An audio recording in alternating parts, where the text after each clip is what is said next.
Welcome to Sunshine Cathedral's Queer God Squad. It's Thursday, December 4th, 2025.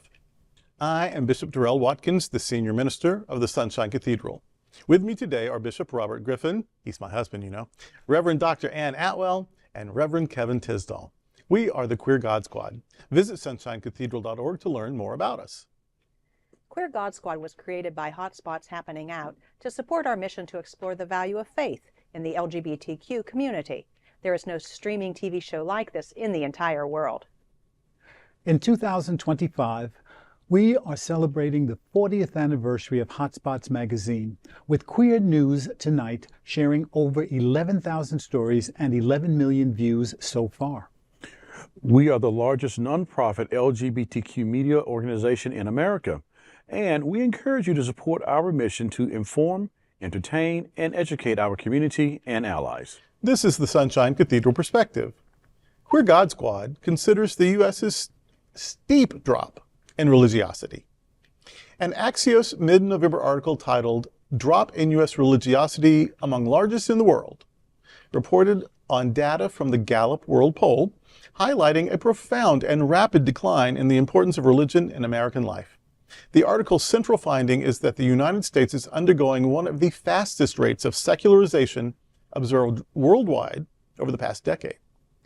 The data reveals a dramatic 17 percentage point drop in the share of U.S. adults who say religion is an important part of their daily life. This metric fell from 66% in 2015 to just 49% in the latest measurements. This steep rate of decline ranks among the largest 10-year shifts measured by Gallup in any country since tracking began in 2007. Only a few mostly wealthy nations, such as Greece, Italy, and Poland, have experienced larger declines during comparable periods. This shift positions the U.S. in a unique global category.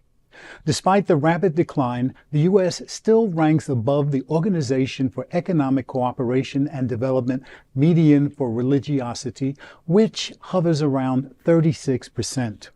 However, it now falls significantly below the global median, which has remained consistently stable at over 80% for nearly 2 decades. The article emphasizes that the U.S. no longer fits its historical model of high religious identity coupled with high daily importance. The current percentage of Americans who identify as Christians is now similar to that of a secular Western European nation like the United Kingdom and Germany. Conversely, the importance Americans place on religion in their day-to-day lives is now more comparable to historical Catholic nations such as Argentina, Ireland, and Poland. The report concludes that the concentrated decade-long transition signifies a fundamental cultural shift, moving the U.S. towards the secular norms of developed Western economies. The Queer God Squad asks, is this good news? And if not, what can progressive religious communities do to reinvigorate their kinder, gentler brand of Christianity? I've got two minds on this. One is religion is historically valuable. Religion has produced music, architecture, art, and so it's historically and culturally important. It's also sociologically important. There are 5 basic social institutions, and religion is one of them: government, economy, family, education, and religion. You find those in every society, even if you outlawed religion. If there's no one can call themselves religion. There's no Sunday morning gathering place. The therapist would become the confessor, and the state would provide the ritual for like parades and state events and memorial occasions. So we'd still have ritual, we would still have one-on-one. The theater would become like the preaching or the television where morals are communicated some kind of way from a podium or platform. So everything that religion does would still get done. It's just that when we have religion, it's one-stop shopping. Everything religion does, it does as religion. But if you killed religion, all the things religion does would still have to be done to have a society. So religion is important. And in the wrong hands, which historically has been almost all hands, religion is crazy and it can be mean. And so that's what people, because the people who say, I'm sick of religion and I don't trust those Christians and preachers are all hypocrites and my kids aren't even safe there and blah, blah, blah. they still are going to their AA meetings. You know what I mean? Or they're still reading everything Oprah recommends. Or they're still going to A Course in Miracles meetings. Or they still want community. They still want to explore mystery. They still want something that is challenging and comforting when they need those things in their lives. So they're not abandoning what religion offers. They're saying organized religion as it is now isn't the best place to get that for me right now. And so as long as religion is going to be silly, it deserves for people to treat them like they're too silly for them. Religion offers a lot of myths, parables, allegories, idioms, and symbols. And all of that can be psychologically and spiritually and artistically and culturally, all that can be super, super, super important and very valuable. But the minute you start pretending that the myths are literal and insisting that you must believe that to be part of the thing, of course smart people are going to run like a devil from holy water because it's just insane. So when we're looking at Scripture, when we're looking at the stories of the saints who did this and that, or the prophets who said this and that, or the miracles that happened this way or that way, those are myths that are trying to make a moral or spiritual point. And if we can explore those and share those, as is great to do with great literature, then it's relevant. But the minute we pretend that some outside being that we're calling God wrote it, dictated it, protected it, demanded it, now we've jumped headfirst in the middle of Lake Silly.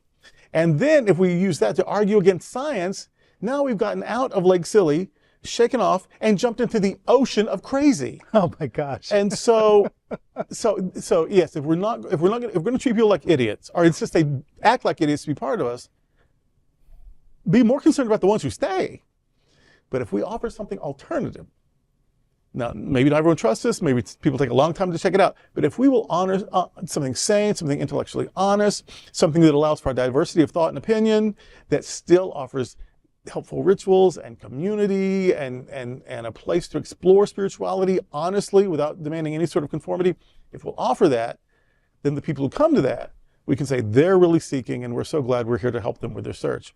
But otherwise, if it's about protecting the past or protecting the institution or denying what data and evidence tells us is real, then that doesn't deserve to survive.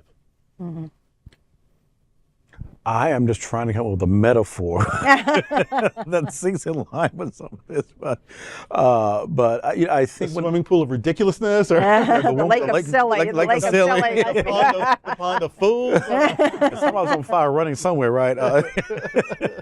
But no, I think when we look at the big picture about the steep drop in all of it, I think people have gotten fed up with a lot of the trappings. I was talking to a friend not too long ago, and she would claim that I am a lifelong Episcopalian, and her position behind being a lifelong, it's about ritual for her. It's about the community for her, and it's a lot of things that feeds her spiritual journey.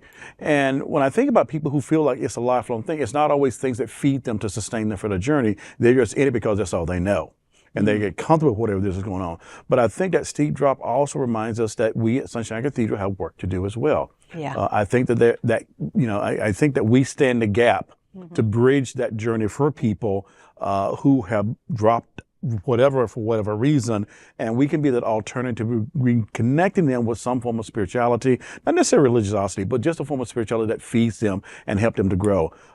Because at Lake Sunshine, we have a lot of good stuff going on. And something that you said, Jarrell, kind of jumped out at me. They insist. You must believe as we do, or you are not. You are not part of us. You're not part of our community. You're not Christian if you don't believe as we do. They insist on that. And when you start insisting that people believe in a certain way or behave in a certain way, they're going to scatter. They're really going to scatter. I think that maybe we have to begin looking at the way people connect with religion, spirituality, religiosity in different ways, as you said. Concerts, food sharing, our live broadcast. There's a lot of ways to connect to a spiritual, religious community that maybe isn't the way that it used to be done. If we look at it the way it used to be done, that's not always going to work. And if you're going to be mean, nobody wants mean. Nobody wants mean. Who wants mean? If you're beating up on queer folks, and saying nothing about hunger, if you're beating up on if you're saying women can't be priests or whatever, and you are saying nothing about wars or people being snatched off the street simply because of how they look, Yep. or people being denied due process, if you're against the wrong things, if you're not saying anything about justice and peace and meeting needs, but you are all head up about a woman's health choices, Right. you've got it all ass backwards, and people are seeing through that more and more. Yeah.